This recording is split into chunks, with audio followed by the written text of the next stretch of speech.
اعوذ باللہ من الشیطان الرجیم، بسم اللہ الرحمن الرحیم۔ ماہ رمضان کے بعد انسان کو کچھ ایسے کام کرنے چاہیے کہ جس کی وجہ سے انسان جو ہے وہ ساری زندگی ان کاموں کو کرے، تو یہ کام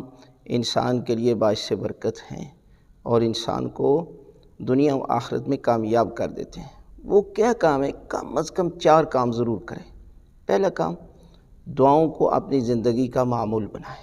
ماہ رمضان میں تو انسان جو ہے وہ بڑی دعائیں کرتا ہے، صبح شام، سحری کے وقت، افطاری کے وقت اور دن کے وقت بھی جو ہے وہ دعائیں کرتا ہے،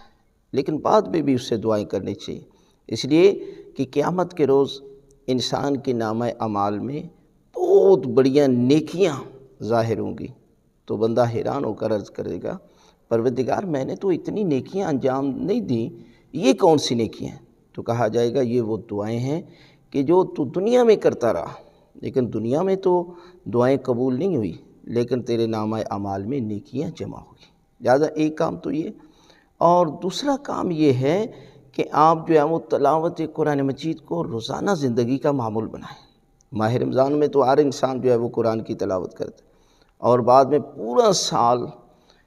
ہو سکتا ہے قرآن کی زیارت بھی نہ کریں، زیارت کرنا بھی ثواب ہے۔ لہذا روزانہ صبح سویرے نماز کے بعد 15 یا 20 منٹ قرآن کو ضرور دیں اور ترجمے کے ساتھ جو ہے وہ قرآن مجید کی تلاوت کریں، تاکہ آپ کو پتہ چلے کہ قرآن مجید ہمارے بارے میں کیا کہہ رہا ہے۔ اور اس کے بعد تیسرا ہے تسبیحات کا ذکر کریں، یعنی انسان ماہ رمضان میں تو بڑی تسبیح پڑھتا ہے، درود کی تسبیح، باقی بھی آیات کی تلاوت کرتا ہے، لیکن آپ اپنی زندگی میں صبح شام لا الہ الا اللہ کے ذکر کو لے لیں۔ یہ بہت بڑا ذکر ہے، صبح اس کی تسبیح کریں، شام کو یا ہر نماز کے بعد۔ تو یہ تیسرا کام، اور چوتھا کام یہ ہے کہ آپ ماہ رمضان کے بعد بھی ہفتے میں ایک روزہ ضرور رکھیں، اس لیے کہ یہ روزہ انسان کے نفس کو کنٹرول کرتا ہے اور انسان کو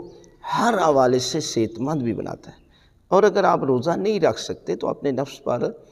جو ہے اس کو نفس کو سزا دیا کریں، قسم اٹھا لیں کہ میں نے ہر مہینے میں 3 روزے رکھنے ہیں، اور اگر میں یہ نہ رکھوں گا تو میں اس قسم کا کفارہ بھی دوں گا، اور یقیناً قسم کا کفارہ پھر 3 روزے ہیں یا